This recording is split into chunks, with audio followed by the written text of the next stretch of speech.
Joie, une émission de la Fraternité de Tibériade. Mathieu et Jean-Michel vous parlent du chemin de lumière. Entrez avec eux dans la joie pascale.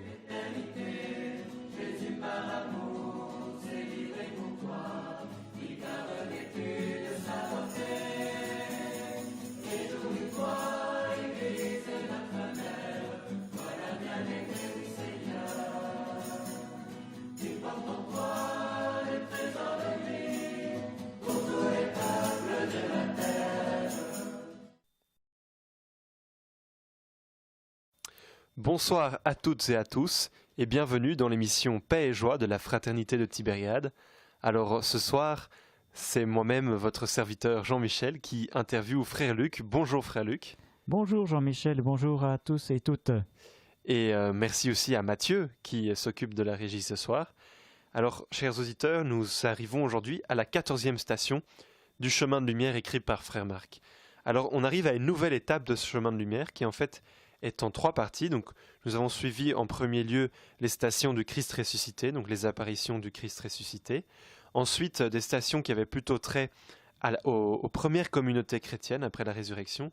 Et Frère Marc a pensé à faire les dernières stations sur les derniers temps, la fin des temps. Parce que nous avons vu lors d'une station l'ascension, le Christ remonte au ciel et nous savons, l'Église nous enseigne qu'il reviendra. Alors c'est pourquoi nous allons méditer un texte de l'Apocalypse au sujet d'une femme ayant le soleil pour manteau. Alors pour les auditeurs qui souhaiteraient lire le texte chez eux, je donne les références. Donc c'est le livre de l'Apocalypse, au chapitre 11, le verset 19, puis au chapitre 12, les versets 1 à 6 et 10 aussi. Alors Frère Luc, peux-tu nous expliquer ce passage un peu mystérieux pour ma part de l'Apocalypse et de cette femme? Justement, ce passage, une femme qui est couronnée de 12 étoiles. Il n'est pas écrit Marie, il est écrit une femme. Alors justement, pour comprendre ce passage, il est bon de regarder d'abord le début et la fin de l'Apocalypse, de tout ce livre qui est assez mystérieux. On parle beaucoup de combats, beaucoup de catastrophes, etc. Quand on pense choses apocalyptiques, choses catastrophiques. Mais en réalité, l'Apocalypse, quand on est bien attentif, est d'abord une bonne nouvelle. Au début de l'Apocalypse, il est question vraiment d'une bonne nouvelle qui est annoncée.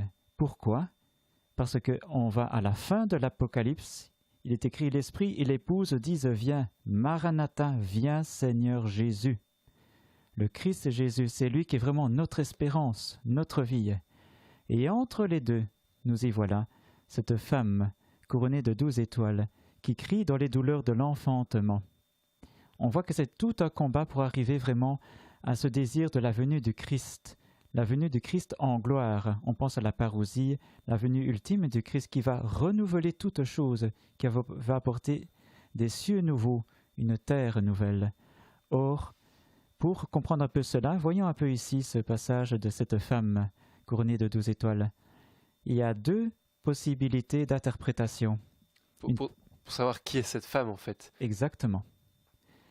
D'abord, nous pouvons penser aisément à la Vierge Marie, cette femme qui nous enfante le Sauveur, le Fils de Dieu, vrai Dieu et vrai homme, qui sanctifie notre humanité et qui nous sauve du péché et de la mort. Et nous savons qu'à la nativité de Christ, Marie a dû enfanter le Christ dans des conditions plutôt difficiles. Il ne trouvait pas de place, sauf dans une étable. Et alors, l'enfantement a dû se faire dans une étable. Et aussi, Marie nous enfante aussi spirituellement, enfantée dans le sens par son intercession et par sa bonne influence, et nous donne la vie du Christ. Et nous régénère dans la vie du Christ par sa prière. Elle intercède pour nous près de Dieu, auprès du Christ, pour obtenir pour nous les grâces, pour devenir toujours plus christifiés, si je peux dire. Vivre de la vie du Christ, revêtir des sentiments du Christ, de la vie du Christ tout simplement, afin que nous soyons toujours plus frères et sœurs du Christ, membres du corps mystique du Christ qu'est son Église. Donc ça c'est la première interprétation, la Vierge Marie. La deuxième interprétation, la femme couronnée de 12 étoiles se représente aussi l'Église. Nous appelons aussi l'Église notre mère, parce que par son enseignement, par sa tradition, vraiment, elle engendre en nous la vie divine par les sacrements. Et aussi les sacramentaux nous aident, mais surtout les sacrements, la parole de Dieu qui est enseignée, et toute l'interprétation de la parole de Dieu qui rejoint toutes les générations, toutes les cultures. Merci frère Luc. Et alors il est question d'un combat. Cette dame vit un enfantement et il est question aussi d'un dragon. Alors voilà, quel est ce dragon? Que représente ce combat? Ce combat, je le vois d'abord comme un combat spirituel. Il ne s'agit plus d'imaginer des gens qui s'entretuent, mais plutôt de voir vraiment un combat spirituel, un combat contre les forces du mal. On le voit d'ailleurs dans différentes époques. On voit les 2 guerres mondiales et puis encore actuellement, plutôt des combats idéologiques. Quand on voit par exemple avortement, euthanasie, toutes choses, pornographie, etc., etc., etc. Eh bien, tout ce combat que nous essayons de mener pour être au service de la vie, au service vraiment de tout ce qui est vrai, bon et constructif. Or, ce combat, vraiment, c'est contre le diable. Or, certains disent que le diable n'existe pas. Non, le diable existe vraiment. Même le pape François l'a bien dit aussi dans certaines allocutions. Eh bien, ce sont vraiment des esprits mauvais qui influencent des mauvaises choses, qui nous tirent vers le bas, qui nous distraient, qui vraiment nous tirent vers le bas, nous empêchent de vivre en enfant de Dieu. Or, nous sommes appelés à devenir vraiment toujours plus enfants de Dieu. Comme je disais au départ, Marie nous enfants dans la vie de Christ pour devenir toujours plus enfants de Dieu. Et cet enfant qui naît dans ce récit, lui, que représente-t-il? Tu disais que Marie et l'Église nous enfantent dans la vie du Christ. Est-ce qu'il nous représente nous? Qui est ce petit enfant? Ce petit enfant, je vois personnellement 2 interprétations, parce que je découvre moi aussi de plus en plus le sens de ce livre. Même je découvre de petit à petit. Et moi, ce que j'ai compris, l'enfant représente d'abord le Christ. Marie a enfanté le Christ, qui est vraiment la tête du corps mystique qu'est l'Église. Le Christ nous ouvre la voie du salut. Et deuxième interprétation, l'enfant, c'est nous, chacun de nous, dans le Christ. Comme des frères et sœurs cadets du Christ, si je peux m'exprimer ainsi. Et ainsi, Marie nous régénère vraiment petit à petit par sa prière, sa bonne influence dans cette vie divine en enfant de Dieu. Alors tu parlais de la crèche de Jésus qui naît dans des conditions assez précaires en fait. Et donc de cette première venue du Christ par Marie. Et tu parlais aussi de la parousie, la venue de Jésus à la fin des temps. Est-ce que Marie œuvre dans le monde pour préparer cette seconde venue de son Fils? Pour moi, oui, je peux le dire. Je dirais, moi je crois vraiment quand nous voyons toutes les époques avec toutes ces crises, je pense entre autres les papes à Avignon au XIIIe ou XIVe siècle avec la grande peste noire, etc. Il y a toujours eu des grandes crises et actuellement aussi, on peut voir de manière éparse aussi, bien sûr le coronavirus, tout ce qui bouleverse notre monde et même indépendamment de cela, tous ces courants, le fossé entre pauvres et riches aussi, puis toutes les guerres éparses à gauche, à droite, etc. Et alors, moi je crois vraiment que... Attends, répète la question. Donc c'était de Marie qui prépare-t-elle aussi le retour de son Fils? Œuvre-t-elle aussi pour préparer ce retour? Oui, voilà, pardon, j'y arrive. Eh bien, justement, moi je crois vraiment, personnellement, que le retour du Christ ne devrait, j'emploie le conditionnel, ne devrait plus être trop loin. Peut-être tout proche. Je ne connais pas de date, je n'ai pas eu de révélation privée. Dieu le Père seul connaît la date. Et un jour, il devra le révéler quand ça devra arriver. On ne sait pas quand, peut-être tout proche, peut-être, je dis peut-être. Mais moi je crois vraiment que actuellement nous sommes devant des grands enjeux où Marie et la Vierge Marie d'autant plus bienvenue dans notre vie de prière. Nous vivons vraiment des grands enjeux actuels, très grands.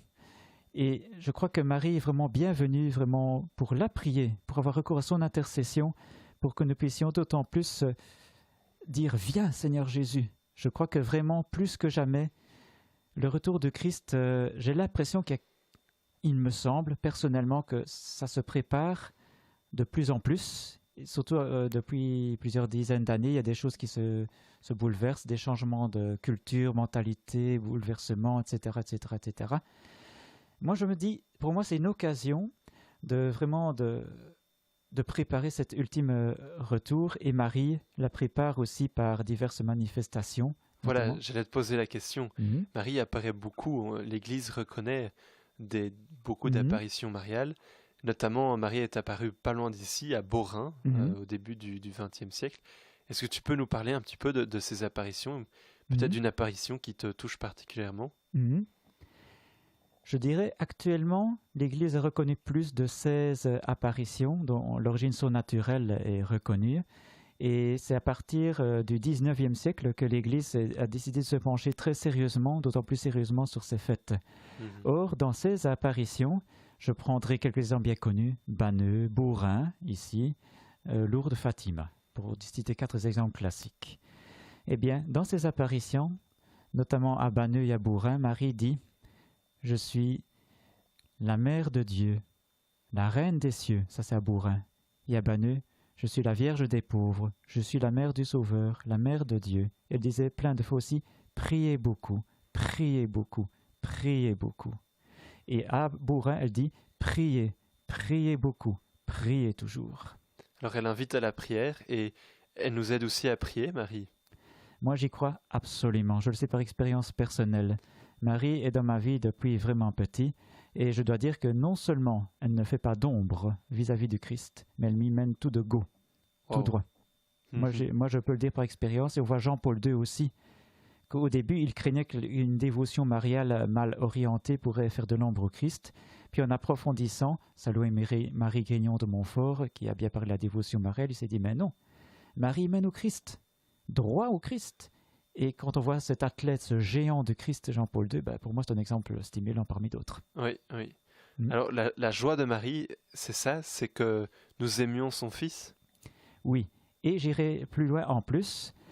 La joie de Marie, bien sûr, aimer son Fils, mais aussi, d'abord, aimer la volonté du Père. Comme elle a dit à l'Annonciation, je suis la servante du Seigneur, qui me soit fait selon ta parole. Sa joie, c'est d'une part faire la volonté du Père, qui ne veut que le bien, qui ne veut que l'amour. Et bien sûr, le Christ, donner le Fils unique de Dieu dans le monde pour nous renouveler, pour nous sanctifier, pour nous sauver du péché de la mort, et aussi être toujours à l'écoute de l'Esprit Saint. Comme Marie, saint François d'Assise disait qu'elle est l'épouse du Saint-Esprit, c'est-à-dire en parfaite connivence avec l'Esprit Saint. Là où est l'Esprit Saint, la Marie, là est l'Esprit Saint. Et aussi, toujours de la joie de Marie, elle veut que nous soyons des heureux enfants de Dieu. Pleinement aussi dans la Trinité, comme elle est dans la Trinité, comme j'ai expliqué. Elle écoute la volonté du Père, tout à Jésus, tout à l'Esprit Saint. Et elle veut notre bonheur. Exactement, ça fait partie de sa joie. C'est tout ça, sa joie. Tout ça. Que nous soyons heureux en tant qu'enfants de Dieu, frères et sœurs de Jésus-Christ. Merci. Alors Frédéric, en t'écoutant, je vois que tu aimes beaucoup la Vierge Marie. Est-ce que tu serais d'accord de nous dire comment Marie est rentrée dans ta vie? Comment elle t'a rejoint? En bref, pour ne pas redire tout le témoignage que j'avais dit avant, lors de l'émission précédente, moi je dirais, j'ai surtout découvert Marie vers l'âge de 16 ans. Avant, je vivais ma foi plus par tradition. Et puis devant une statuette de Marie portant l'enfant Jésus, que j'avais reçu ma communion à l'âge de 11 ans, bien 5 ans plus tard, devant cette statue, j'ai eu comme une révélation intérieure et qui m'a stimulé, il m'a encouragé à approfondir ma foi. Et j'ai senti vraiment une envie de prier. Et à cette époque, je ne connaissais pas encore le chapelet. Je disais, dis notre Père, dis je vous seul Marie alternativement, sans en parler ni à ma mère ni à personne. Et ma mère, voyant qu'il y avait quelque chose de nouveau qui se faisait en moi, de jour en jour, elle m'a invité à Banneux. J'habitais près de Banneux, à 6 km de Banneux. J'habitais à Frépont. Mhm. Et c'est là que j'ai commencé à connaître mieux la Vierge Marie comme une mère aimante. Marie est vraiment une mère aimante qui accompagne ses enfants. Avec beaucoup de douceur, beaucoup de profondeur et d'intelligence aussi. Et peu à peu nous aide à marcher, à faire des petits pas, puis des plus grands pas, devenir adulte dans le Christ, si je peux m'exprimer ainsi, sans jamais nous abandonner. Et j'ai après pris le chapelet aussi, puis vivre d'autres pèlerinages, Lourdes à 17 ans, Medjugorje aussi vers l'âge de 22 ans et plus tard. Et puis maintenant, comme frère de Tibériade, eh bien, je me suis dit, je vais choisir le jour de fête de Marie. J'hésitais entre le 15 août 1998, peu avant que j'entre comme frère, et puis je me suis dit, non, ce jour-là, je ne me sens pas prêt. Je vois 22 août dans le calendrier. Et si j'ai essayé ce jour-là, je me sentais prêt ce jour-là, je téléphone, Frère Marc était heureux et surpris de m'avoir au téléphone. Je me suis engagé à Tibériade comme frère et je suis toujours bien là. Je te vois. Oui, j'avais 24 ans, j'en ai 45 maintenant. Et Frère Marc m'a dit un an plus tard, tu te souviens, ce jour tu as téléphoné? Je dis oui, 22 août 98. Il m'a dit le jour même, le matin, j'ai fait une prière spéciale, la Vierge Marie, pour qu'il y ait un nouveau frère à Tibériade. Chose authentique. Wow. Et ça m'a bouleversé. J'ai dit, ah ça c'est confirmation. Puis après je constate, mais enfin, j'habite près de Bourret, maintenant je ne l'ai pas fait exprès, 12 kilomètres. J'habite près de chez Marie avant, Banneux. Oui. Maintenant j'habite près de chez Marie à Bourret. C'est elle qui me suit. C'est pas moi qui la suis, c'est elle qui me suit. Et tant mieux. Ah, c'est super. Et je voudrais bien revenir sur une expression que tu employais. Euh, c'est vrai que ce récit de l'Apocalypse est très imagé, hein. Et donc, tu parlais de cette interprétation dans laquelle, en fait, cette femme qui enfante, c'est aussi Marie qui nous enfante dans le Christ. Oui. Alors, que veut dire cette image? C'est que c'est Marie qui... Parce qu'enfanter, c'est donner la vie, et c'est Oui. donner la vie dans le Christ. Est-ce que tu peux concrètement un peu préciser ce que signifie cette image? Je dirais, par sa prière, nous recevons, si je peux dire, des grâces de l'Esprit Saint en nous pour nous aider à avancer dans notre vie de foi, notre vie d'espérance et notre vie de charité. C'est par exemple dans nos actes concrets, on peut se sentir comme stimulé, comme un punch, si je peux dire. En priant, en ayant recours à l'intercession de Marie, elle nous apaise aussi quand il y a des tempêtes en nous. Ça peut arriver, des tempêtes ou des inquiétudes. Pour ça, il faut prier avec humilité et avec foi. Et alors, Marie nous apaise aussi invisiblement. On ne voit pas que fait Marie, on ne le voit pas avec nos yeux humains, mais dans la foi. Vraiment, nous pouvons croire qu'elle agit en nous. Mais pour ça, il faut la prier avec humilité et avec amour, avec foi. Oui. Et alors, dans notre agir, nous pouvons apporter plus de fécondité, plus de douceur, plus rayonner de la vie du Christ, même souvent malgré nous. On n'en prend pas toujours conscience. Peut-être que d'autres se disent, tiens, tu es plus apaisé. Ah tiens, tu as l'air bien heureux, joyeux aujourd'hui. Ah oui. Bon. Parfois, ça peut arriver, malgré nous. Des choses comme ça, par exemple. Oui, ah merci. Et nous parlions des apparitions. Alors là, Marie est apparue à 12 kilomètres. J'ai oublié le nom. Je sais qu'à Banneux, c'était 8 fois qu'elle est apparue, et à Bourrin, plus ou moins la même chose. Elle désirait, entre autres, ah oui, une chose importante, de venir en pèlerinage. Or, le pèlerinage, c'est une chose qui est très belle et très importante pour tout croyant. Je dirais, aller dans des lieux de pèlerinage, c'est comme un stimulant dans notre vie de foi, pour ensuite revenir dans notre quotidien avec une vie renouvelée dans notre vie de foi, de charité, dans notre foyer et autour de nous. D'accord. Et puis, nous parlons de Marie. Demain, si je ne m'abuse, c'est le 1er mai déjà. Oui, c'est en même temps Joseph Travailleur, mais aussi le mois de mai, le mois de Marie. Et que propose l'Église de faire durant... Pourquoi ce mois de mai, le mois de Marie? Qu'est-ce qu'elle nous propose de vivre? Je dirais, je dois avouer personnellement, je ne connais pas toutes les raisons pourquoi est-ce que l'Église a choisi ce mois, plus que les autres mois, que c'est le mois de Marie. Il y a peut-être une fête spéciale au mois de mai? Mais pourquoi? Qu'est-ce qu'elle nous invite à faire durant ce mois de mai? Je dirais pour moi, ce mois de mai, c'est surtout approfondir qui est Marie et notre relation surtout avec elle, dans notre vie de foi, dans notre vie de prière. Et j'encourage la prière du chapelet, qui est une prière toute simple. Tous ces Je vous salue Marie, eh bien, c'est comme une prière du cœur, comme en Orient, Jésus, Fils de Dieu, prends pitié de moi pécheur, qu'on répète souvent. Ici, c'est Je vous salue Marie, puis Sainte Marie, Mère de Dieu. Et puis, c'est vraiment comme une respiration, c'est une prière pour tout le monde, c'est tout simple. Ces prières répétitives sont une respiration, comme une respiration de la prière. On se confie sans cesse à l'intercession de Marie, à sa bonne garde, et aussi sous son manteau protecteur aussi, pour nous aider dans ce cheminement, dans ce pèlerinage sur terre aussi. Oui. Alors, tu voulais dire, pardon. Une chose qui me semble importante aussi, c'est que Marie est une femme de combat. Je pensais à Marie debout au pied de la croix. Elle ne s'est pas laissée écraser.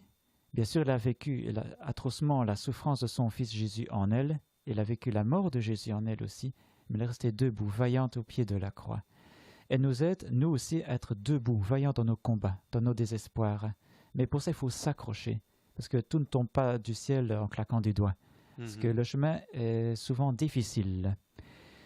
En tout cas, je parle des gens en général. Et je dirais, avec Marie, quand on n'en peut plus, eh bien, regardez vers le haut, vers Marie. Marie, aide-nous dans ce combat de la foi comme tu l'as vécu. Et ensemble, cheminons avec le Christ et vers lui. Merci. Et alors, que dirais-tu à peut-être certains de nos auditeurs qui nous écoutent, qui n'ont peut-être pas beaucoup l'habitude de prier Marie, qui ne savent peut-être pas trop comment que leur dirais-tu, comment les encouragerais-tu? Pour moi, quelques petites choses qui me viennent maintenant à l'esprit.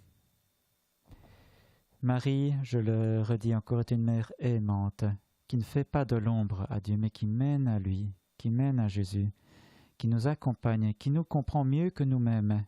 Même si on ne la voit pas, on ne la sent pas toujours, voire pas souvent, mais pourtant elle est là. Vraiment, Marie est une femme qui n'abandonne jamais ses enfants.